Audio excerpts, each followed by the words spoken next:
One of a mother's most treasured memories in life may be the day she gave birth. It's the day the family grows larger. It may be a genuinely exciting time when children gain a sibling and grandparents get a new grandchild. Having stated that, not everything always goes according to plan. The birth can take longer than anticipated. It's possible that the delivery no longer takes place in the private room that was reserved. Things do happen, but Rose's experience on the day of her delivery was genuinely unexpected. She must not have realized her terrible luck when all was revealed, because this is genuinely a 1 in a billion occurrence. Find out what happened next to see how Rose's supposed best day ever ended in horror.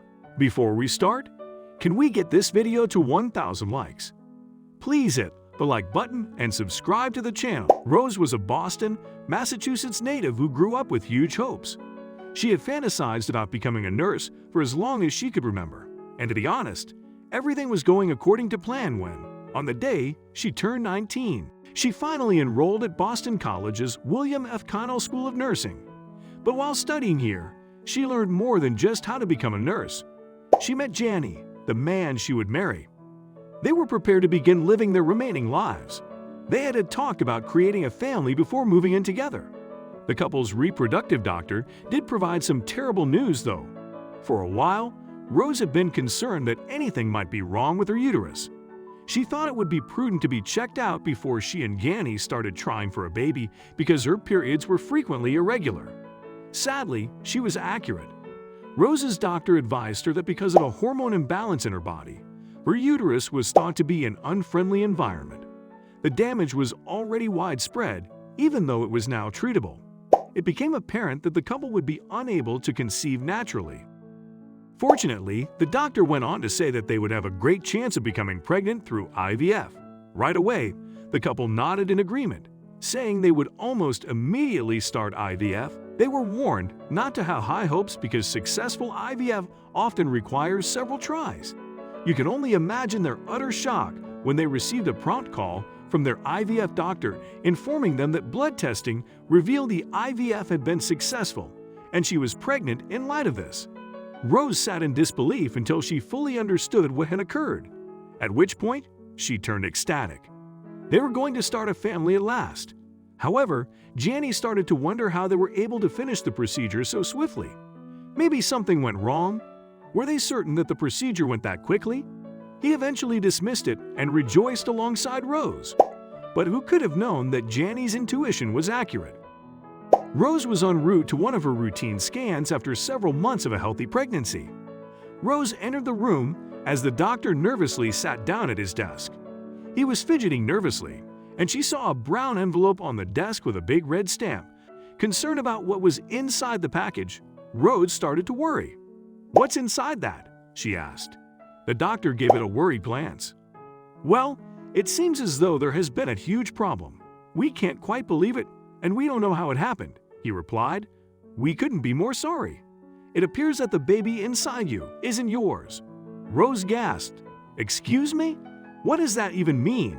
She screamed with tears beginning to stream down her face. It was at this point that the doctor explained to her that from the genetic testing, they can see that the DNA of the baby doesn't match that of either Rose or Janny. She was confused, distraught, and devastated. "Surely this is a joke, right?" A sick, "Stupid joke," she exclaimed. The doctor sat tensely, almost as if he were speechless. He was unsure of the appropriate response because this event was so unique. "It seems that the wrong embryo was placed inside your uterus. This is genuinely so unlikely. I don't even know how this could have happened." When Rose heard this feeble response, she lost her cool. She pulled out her phone and gave Janny a call. Rose's urgent call interrupted Janny while he was listening to an engaging lecture about protons and electrons. "Ciao, Bella, what's the matter?" he asked, not realizing the true gravity of the situation quite yet. Janny was soon informed of what had transpired at the doctor's office by Rose. His expression changed abruptly. Without pausing, he gathered his belongings and left the lecture. Even worse, he overheard his instructor say something to the effect of, "I guess I was boring him." As he left, Janny grew more incensed after he reiterated how genetic testing reveals different DNA. "We will sue." You, the hospital, the government. Whoever was at fault for this will pay. Rose stayed seated as she watched the events unfold in shock. Whose baby was she carrying? As a result of the tension, she felt sick and eventually passed out. When Rose awoke, she discovered that she was traveling to the hospital in an ambulance. What's going on? Rose asked the paramedic. You're in labor, dear, she replied. Rose became stressed suddenly. But the baby isn't supposed to come for another month. She had recently learned that the child developing inside of her wasn't actually hers, and now she was going to deliver the child early. She was scared. It will be okay, amor mio, Janny told her. Sooner or later, we will find out whose baby this is. As the ambulance arrived at the hospital, Rose started to get anxious. It only took a few hours after being rushed straight to the delivery room for the baby to eventually make their appearance. Boy, indeed. A handsome baby boy. How was this possible to happen? What happened to their embryo if the newborn boy of another couple is here? The director of medicine for Boston Hospitals visited Janny and Rose shortly after the birth, who were visibly scared and confused. Rose, Janny, I'm afraid we owe you a huge apology for everything you've been put through. But I have some news. I know where your baby is. Janny was beginning to feel overwhelmed by it all. Let me start off by telling you both how sorry I am that this has happened to you. Never in all my years as a doctor have I ever seen something like this happen. I can't imagine how upset you are. This apology was dismissed by the two as being uninformed. Simply apologizing wouldn't be enough to compensate for their trauma. How can she simply disregard this child if it is not her own? They had exchanged nutrients and food. She had cared for him and sang to him. She was already in love. The doctor kept going with his information. It appears that there was a terrible mix-up. The doctor told them, your embryos were unfortunately swapped with a couple, also from Boston, a Mr. and Mrs. Tataki. Janny stood confused. So did this mean that their baby was placed into this Mrs. Tataki's uterus? So where is our baby? Janny asked firmly. He wanted answers. Your baby is out there. It was also implanted into Mrs. Tataki during the IVF process and it worked. However, as you are aware, you have given birth prematurely. Considering that Mrs. Tataki is also 8 months pregnant, she is yet to give birth. So what now? The doctor concluded his explanation. Short version, the Tatakis were thrilled with the results of their IVF procedure and had made the decision to go back to Japan so that their entire family could be present for the delivery. This slightly increased the difficulty. Mrs. Tataki would not be able to fly because she was 8 months pregnant. Thus, their child would be born in Japan. Janny and Rose were aware that they were left with only one choice. Their destination was Japan. Janny and Rose were aware that they had to speak with Mr. and Mrs. Tataki immediately because time was of the essence. Janny quickly accessed his laptop and began looking for the following trip to Japan. Good fortune as they stepped onto the aircraft. They prepared for the 13-hour direct flight to Japan. They arrived in search of their infant. Janny and Rose were in shock as the plane finally touched down on the runway. They were in Japan. They walked off toward the city. It turned out that the trip from Tokyo to Kawasaki was only 24 kilometers long and would take 25 minutes. Janny looked up the address that had been sent to them from the director of medicine in Boston. It shouldn't be too hard to locate. The doctor gave specifics, including a home number, which was 29. Although they believed they have located it, the placard was difficult to read. They rang the doorbell with a leap of faith. They hoped they were in the proper location. It took a moment for the door to open. The door was opened by a diminutive elderly woman who gave Rose and Janny a quick once-over. They couldn't understand the Japanese she mumbled to them, while pulling a confused look. We're here to see Mr. and Mrs. Tataki. Rose spoke. She abruptly bellowed some Japanese words around the house. She then made a turn motion for the two to follow. This seems to be the best location. Konnichiwa, welcome, a man said to Rose and Janny. They assumed this to be Mr. Tataki. I hope the flight wasn't too bad, Mr. Tataki said. Janny clarified that things weren't all that horrible and that they were just glad to be here so they could resolve the matter.